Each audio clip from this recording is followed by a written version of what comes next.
ये मैं कैसे जुड़ा वो मुझे नहीं समझ आती। फोन आया, मैंने 3 सेकंड में हाँ कर दी। अब वो बाद में सोचा अभी हाँ मैंने क्यों की, अब तो रिस्पॉन्सिबिलिटी ली है। लेकिन हिंदुस्तान में क्योंकि मैं हॉलीवुड गया तो मुझे समझ में आया कि यहाँ हॉलीवुड में, इंटरनेशनल सिनेमा में ऐसी कोई खास बात नहीं है जो इंडियन सिनेमा में नहीं है। लेकिन हम कब से कहते हैं अरे यार बाहर की फिल्में इतनी अच्छी होती है, हमारी नहीं। तो मैंने इसलिए ज्वाइन किया कि इंडियन सिनेमा को सेलिब्रेट करने के लिए, इंडियन ऑडियंसेस को सेलिब्रेट करने, जिन्हें हमें यहाँ तक, जो हमें यहाँ तक लाए हैं। इसलिए मैंने हाँ की कि आगे देखते हैं। इट्स अ पीपल्स फेस्टिवल, ये जनता का फेस्टिवल है, सिर्फ फिल्म का फेस्टिवल नहीं है। ये हमारे हिंदुस्तान की फिल्म गोइंग जनता का है, हमारी क्रिएटिव इकोनॉमी का है। जैसे हमारे प्रधानमंत्री बार बार बोल रहे हैं, वो समझ गए हैं कि जो इंडिया का जो पॉपुलेशन है, जो यूथ है, वो क्रिएटिव इकोनॉमी को लेकर ये बिल्कुल हमारी सॉफ्ट पावर बढ़ जाएगी। सॉफ्ट पावर की उससे जीडीपी भी बढ़ता है, हमारी इकोनॉमी भी बढ़ती है। बहुत महत्वपूर्ण फेस्टिवल है ये जो अलग अलग चीज़ें हो रही हैं। इसीलिए तो जो मैं सीखा मैं दूसरे लोगों को देना चाहता हूँ, इसलिए आए हुए। भारतीय सिनेमा तो बदलता रहता है, लेकिन उसका बदलाव है वो ज़्यादा एक तौर से हम, क्योंकि सारा भारतीय सिनेमा बम्बई में था, तो बम्बई ऐसा लगता था कि सब एक वो जगह बम्बई की फिल्में बना रहे हैं। अब बदल रहा है।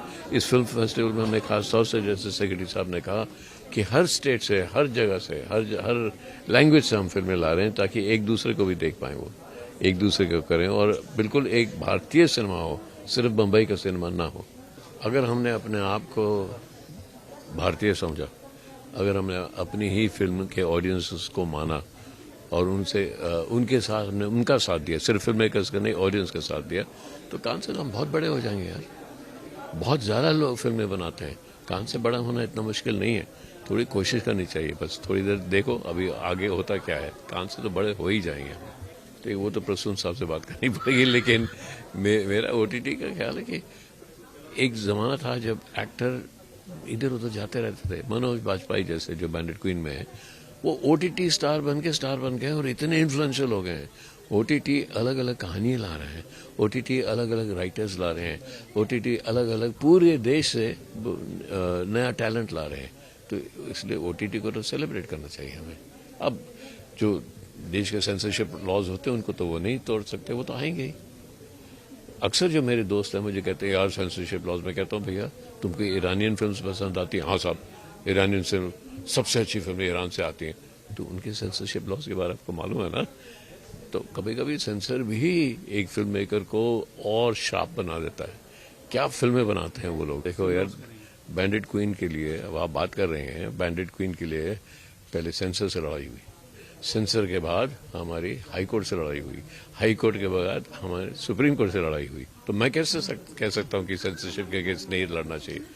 वो उस वक्त दूसरी गवर्नमेंट थी, वो गवर्नमेंट सुप्रीम कोर्ट तक हम गए। जिस चीज what you believe in you have to fight for, you have to fight for what you believe in. फरवरी मार्च में शूटिंग कर रहा हूँ, शूटिंग शुरू कर रहा हूँ। स्क्रिप्ट तैयार हो गई है। कल ही मैं वो एयरपोर्ट से दुबई से यहाँ आ रहा था, वो मासूम की स्क्रिप्ट मेरी वहाँ सीट पे रह गई। मैं बॉर्डर गया, अरे वो स्क्रिप्ट ले लेगा, लेकिन वो मेरे पास वापस आ गई। और वहाँ उन्होंने एक नोट लिखा, वो फ्लाइट अटेंडेंट ने, सर मासूम इतनी अच्छी फिल्म थी, ये भी उतनी अच्छी फिल्म होकर मेरे पास स्क्रिप्ट वापस आ गई। अब कुछ किस्मत की बात है, स्क्रिप्ट जो गुम जाए और वैसे ही वापस आ जाए तो कुछ तो ऐसा लगता है ना, destiny is working for me. Star cast is Shabana, Naseer, Manoj Bajpayee and the new girl called Kaveri, सब है और भी हैं उसमें। या absolutely different story line but it's carrying the same values, same values. यार एआई तो कमाल की चीज़ है। मैंने मिस्टर इंडिया के बारे में पूछा, मैं मिस्टर इंडिया की कहानी सुनाऊँ को। मिस्टर इंडिया 2 कब से मैं नहीं बना रहा, लेकिन वो चर्चा चलती रहती है स्क्रिप्ट कैसे होगी। This is a long topic but you really want, I will answer your question first. If you stop depending on it, if you start depending on it, then you become lazy. Creativity कहाँ से आती है? डर से आती है, डर लगता है। मैं जब छोटा था तो वहाँ इधर मसूरी या मनाली जाते थे हम, तो वो नीचे वो होता है ना, पहाड़ में नदी बहती नीचे। तो मैं क्या करता था, मैं जंप करना शुरू कर देता था। अक्सर लड़के कहते हैं ये इधर से जंप किया, उधर से जंप किया, डर लगता था। राइट, अगर एआई मुझे बता दे अच्छा यहाँ से जंप करो, मैं नहीं करूँगा। हमारे यहाँ what drives a human being? Faith, love, fear, hope. आप बोलो ना एआई को जरा होप के बारे में आपको बता सकता है एआई, लेकिन होप नहीं कर सकता। AI can't fall in love. If you don't fall in love, how will you ever be creative? You have to be able to fall in love, fall out of love. You have to feel pain, not describe pain. To make a great script, you have to feel pain. To make a great film, you have to feel pain. Yeah, I can't feel pain. Mister India 2 का ऐसा था कि कहानी लाते आते थे, एक दिन मेरा कोक आया मेरे पास, नीलेश उसका नाम है। उसने कहा सर मैंने भी लिखी है। मैंने कहा यार अब पढ़नी पड़ेगी, नहीं तो खाना अच्छा नहीं मिलेगा। तो पढ़ी तो सबसे अच्छी कहानी वो। मैंने कहा नीलेश कहाँ से? सर आप वो बैठते ना ChatGPT वहां से आई। तो इतना तो है, वो कहानी अच्छी लिख देगा, आपको उससे अच्छी लिखनी पड़ेगी। Actually so AI is provokes you to be better. Masoom 2 बना दूं, उसके बाद मैं पानी बनाता हूँ।